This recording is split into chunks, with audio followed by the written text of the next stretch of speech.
Bonjour, chers étudiants. Bonjour, moi c'est Ibrahima Faye, plus connu sous le nom de Khalil, étudiant en master 1 en développeur full stack, IDA, informatique de développement d'application.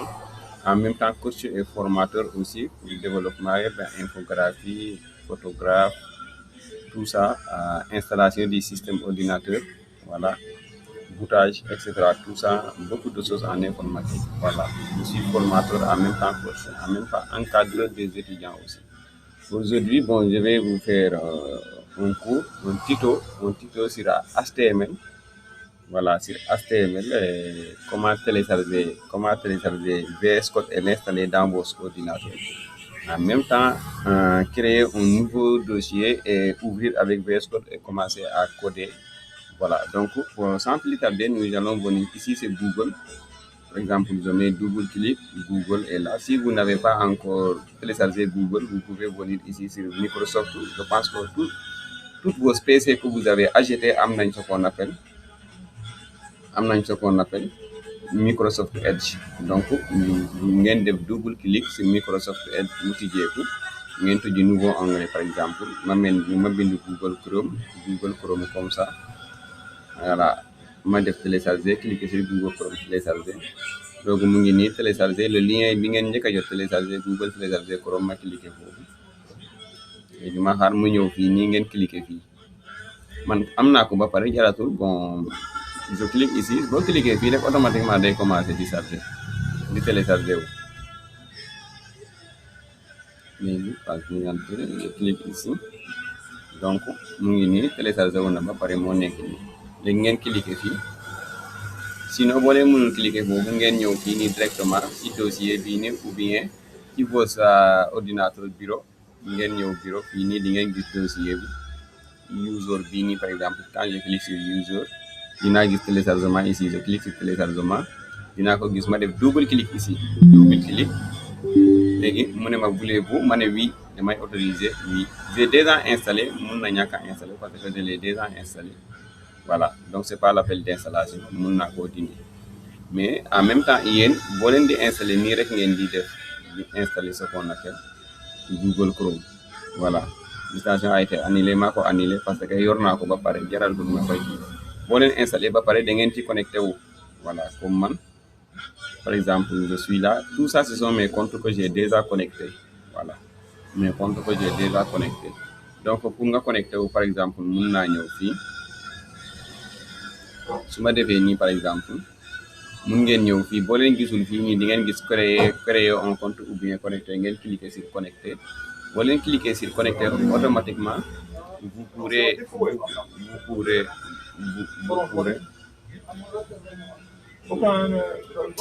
Vous n'êtes pas monnaie timide. 5 000, 5 000. Hein? Ok, merci. Donc, vous pourrez cliquer ici. Vous verrez ici un bouton connecter. Vous cliquez sur connecter, vous remplissez votre adresse mail et votre mot de passe et vous connectez. Automatiquement, si vous connectez, pour télécharger maintenant VS Code, vous venez ici, j'écris VS Code comme ni. Mu ñëw fii nii ma cliquer sur download VS Code.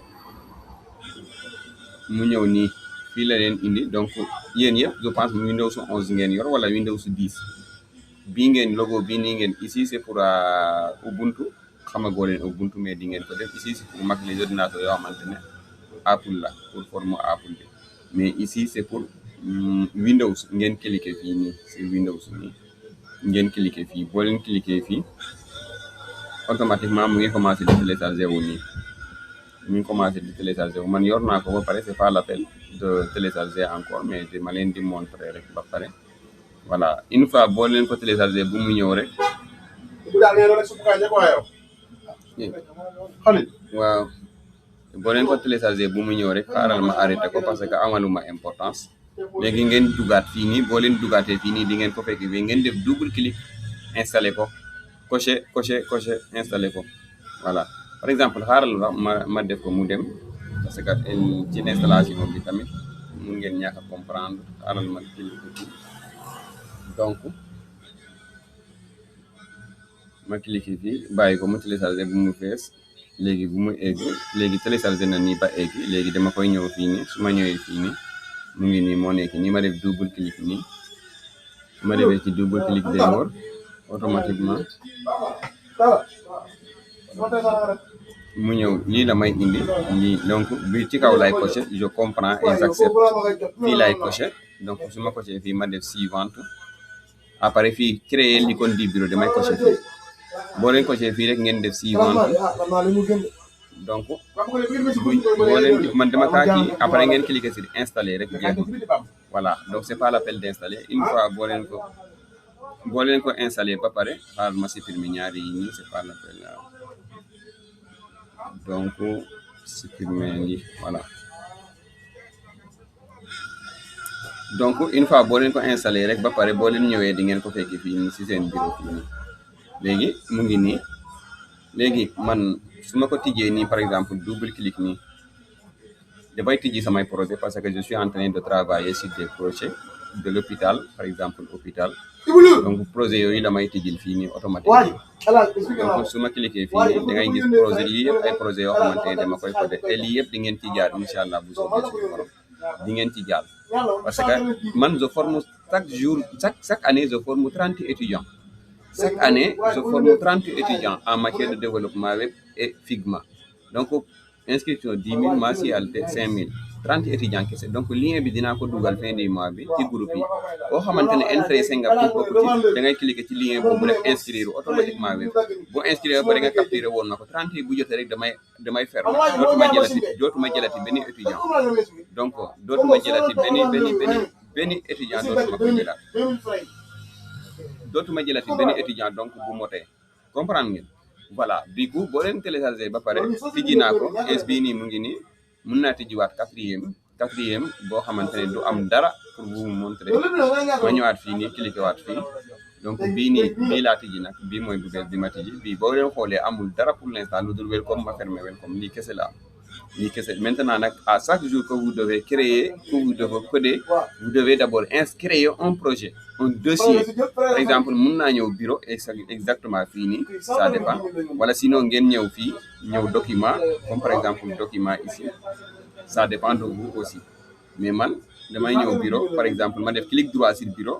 ma def clic droit yéen yëpp am ngeen clic droit su ma defee clic droit ma def nouveau su ma defee nouveau ma def dossier par exemple mun naa bind Tito cours HTML 1 numéro 1 ma def entrée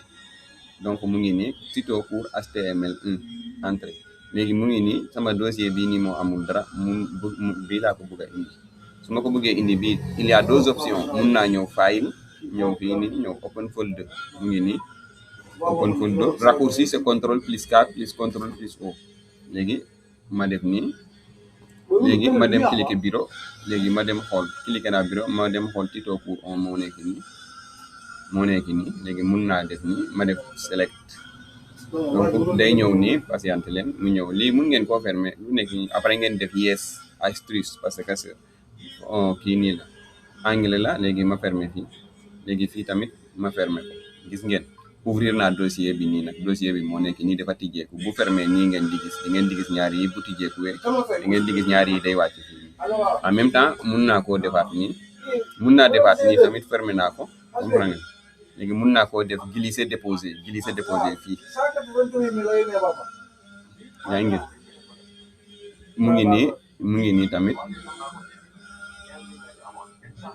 mu ngi nii tamit même chose donc vous avez deux possibilités deux formes de créer ce qu'on appelle un dossier et ouvrir dans VS Code léegi loolu mokk na léegi pour créer un nouveau fichier ici bu ma tegee souris bi fii nii ci kaw dossier bi di ngeen di gis trois icônes yi ay icônes yi day wàcc day feeñ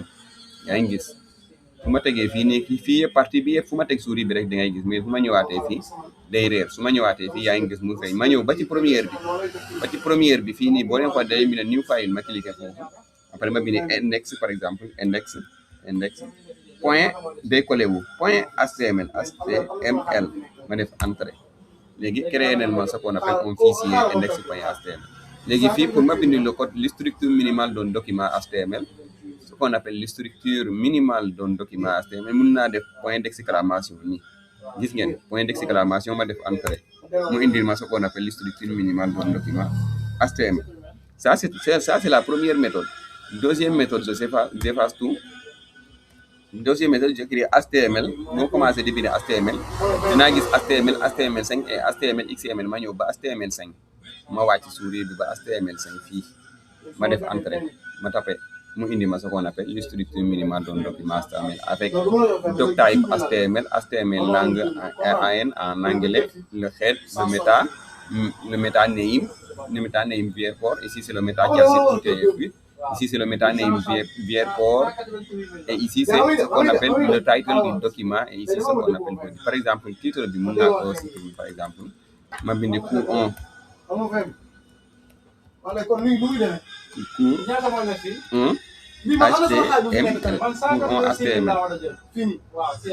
yaa ngi gis cours 1 HTML léegi su ma ñëwaatee fii nii ma def fii nii léegi da ngeen di gis dossier bi mu ngi nii index su ma ci cliquer double clic pour mu exécuter wu da ngeen di gis ins bii nii dara affiché ko parce que on n'a pas encore créé on n'a pas encore codé rien léegi pour dara am nag par exemple mun naa ñëw fii nii ci body fii nii ci body ma def par exemple H1 ma créé la balise H1 ma ne par exemple bonjour les étudiants de la promotion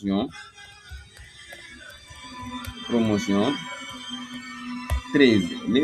bonjour les étudiants de la promotion 13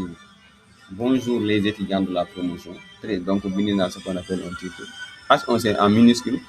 pas majuscule donc très attention c'est en minuscule voilà c'est en minuscule ici aussi c'est en minuscule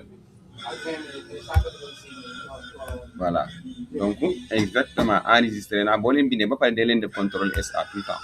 pour mu enregistré sinon ngeen def enregistrement automatique mais duma leen ko conseiller enregistrement après dans les formations je vais vous montrer comment faire pour enregistrement automatique léegi su ma ñëwee fii ñi ma réfléchir automatiquement da ngeen di gis mu affiché tous les étudiants de la promotion 13 donc vous avez créé votre première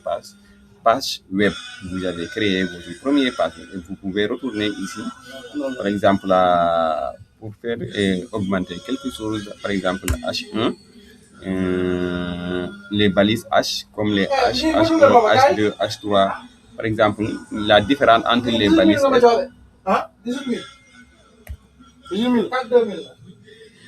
léegi mun naa ñëwaat fii nii ma def fii nii H2 ma wàcc H2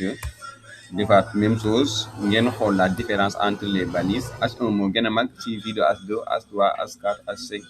gis ngeen donc c'est la différence entre les H1 H2 H3 H4 c'est pas l'appel d'écrire tous les balises H il y a H1 H2 H3 H4 H5 H6 foofu la yem pas H7 ni H8 voilà donc c'est ça qu'on appelle H2 donc je supprime c'était tout simplement pour vous montrer la différence entre la taille des H voilà après ça vous verrez la balise P paragraphe par exemple paragraphe mun naa def lorem voilà ma copier lorem contrôle X ma def balise P léegi ma coller lorem bi après mun naa def contrôle A format d'un document par exemple pour mu mun ko def léegi automatiquement vous avez vu donc je peux enregistrer contrôle S reviens ici je réfléchis par exemple donc gis ngeen phrase bi affiché na maintenant la phrase est affichée voilà le paragraphe affiché voilà après bon on peut limiter ici prochain cours on verra on a appris exemple les balises H1 les balises paragraphes etc comment télécharger et installer etc tout ça donc bon les prochains cours on dinañ jàngat leneen voilà donc je vous remercie vous tous voilà merci beaucoup à vous